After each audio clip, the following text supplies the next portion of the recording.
Super Rugby AU round number 6. A couple of pretty similar hidings this round. Unfortunately, the two top teams, the Reds and the Brumbies, up against the two bottom teams, the Force and the Tars. And yeah, pretty similar results. 42-14, 46-14. Very similar. But yeah, we'll go through them quickly. I'll not go over everything because, man, there's a lot of tries. But yeah. Disappointing that the games aren't closer. Obviously, it's great to see these two Aussies teams which are doing really strong. But yeah, I prefer a close game to a big old hiding. The Force were unfortunate, and they lost Holmes and McIntyre both pretty early on in this game. So that didn't help their efforts, that's for sure. They were under a yellow card warning pretty early as well because they were conceding a fair few penalties. Eventually, Tavita Kurandrani got yellow carded for a deliberate knock-on, which again didn't make things any easier. And then Ikitau managed to get the first try, got two in pretty quick succession. Samu could have had another one, trotting down the wing, but man, McGregor slammed him into touch, which is maybe the moment of the game, if you're a Force fan, because other than that, there wasn't a heck of a lot to cheer about, but way too casual from Pete Samu. You can't be doing that. A good commitment from McGregor. Like I said, Ikitau got another one, so it didn't really make a huge difference. Neville got one. Ikitau had gone close for his hat-trick before that, to be fair, 21-0. Then Muirhead in the corner after about 5 passes after a maul, 28-0 half-time. It's pretty much already game over. Possession 67-33. Territories 84-16 at half-time, which is about as one-sided as you will ever see. Run meters 210 to 38. 38. Tackling percentage for the Brumbies at halftime is 100. They've made 27 from 27. Penalties conceded is 9-0. So, as I said, it's about as dominant a half as you will ever see. At least the Force do get a couple of tries in the second half. There's a bit of handbags after a late hit on Nick White. Tavita Kurandrani looks, he really wants a try, doesn't he? But he doesn't get it. He does hit the ball at pace and he goes close. The Brumbies ended up getting a yellow card warning of their own after being under the pump a wee bit. So yeah, credit to the Force for coming out firing after being 28-0 down. Tefu got the try for the Force eventually after about 9 phases to make it 28-7. Lockie Lonergan went over for one to make it 35-7. The Brumbies ended up getting a yellow card to Lloyd for repeated infringements. And I wrote a note that said the Force had more ball than an entire first half, which was not that difficult, but they certainly did. And this was like the hour mark, the 20 minutes that had more ball than the first 40. Pryor ends up getting a pretty sneaky one where he just dots the ball down because he sees the whitewash. He's that close. Doesn't even have to run. He just puts the ball on the line. So good thinking from him. So it's 7 points they scored during the yellow card. But Muirhead gets one on 70, which is the last try of the game. Yeah, it makes it 42 points to 14. Too comfortable. Way too comfortable.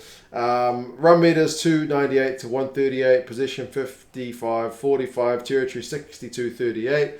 But the second half, possession and territory is 55-45 to the Force. And territory is 54-46. So the second half's a lot better watch. Tackling the Brumbies are still 93%, man. So it's a phenomenal shift. The Force are 81, so they bring it up a bit from the 70s they were in that first half.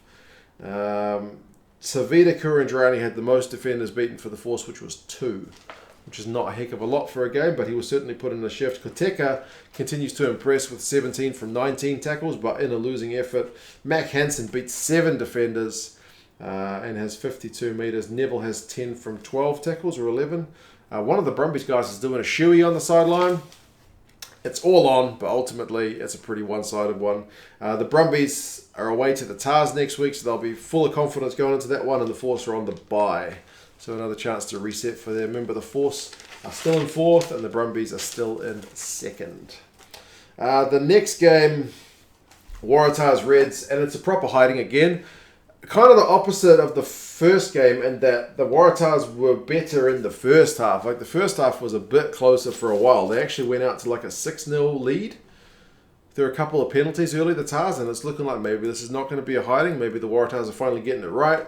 But McDermott has a sniping run and he's coming back into some nice form, which is good to see. To get a try, 7-0. I should say Vunivalu actually was looking Like he put a shot on McGregor in the air, like within the first 30 seconds, and if McGregor hits the ground Maddox hits the way in the ground in a different way to start the game, it could have been a different outcome, but it's luckily a pretty innocuous landing. But yeah, Vunivalu went close. Tizano managed to get a turnover, and he did get a couple of key turnovers in this game, did Tizano. Salakailoto, though, got a try that had been coming for ages after a maul and phases, and then, yeah, the Waratahs just couldn't keep them out. 14-6. Reds kick a penalty, 17-6, 17-19. The Tars get one back. So it's still competitive at 17-9. Dalgunu stepped his way to a try and a good build-up from the Reds, 22-9 half-time. 22-9 is not game over. It's not 28-0, but yeah, it gets a bit worse. Possessions 55 and territory 63 for the Reds at halftime, so they're dominant. They've had 272 run meters to 146. There's 5 clean breaks to zip. Tizano wins another breakdown penalty second half, and the Waratahs look to have maybe scored a try through Parise, but there's a knock-on in the build-up, so that one does not go ahead.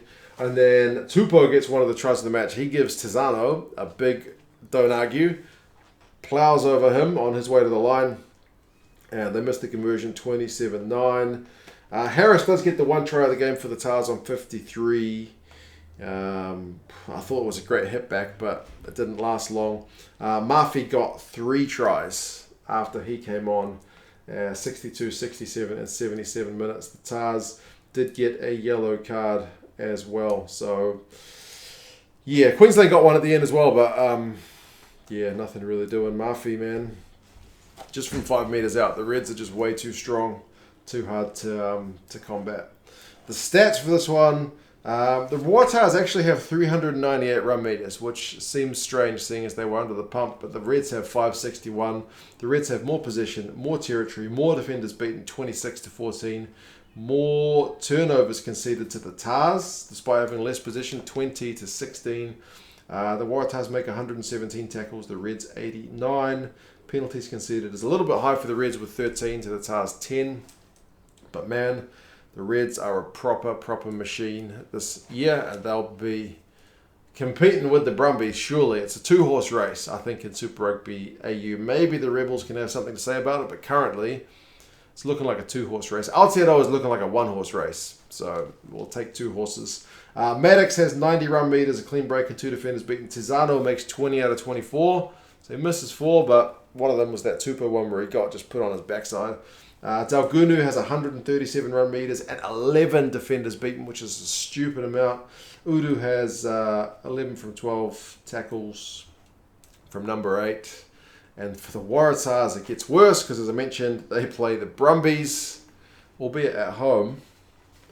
But yeah, hosting the Reds and then the Brumbies is not pretty. And the Reds are away to the Rebels, which will be a good test for them. Because, like I said, the Rebels have looked like the 3rd best team. So we will see. What did you guys reckon about these games? As I said, there wasn't a whole heck of a lot of tension. It was nice to see the Force come back in the second half. It was nice to see the Tars get off to a good start, but ultimately, 2 pretty one-sided matches. Anyway, you guys have any thoughts? I'll talk to you again soon. See you later.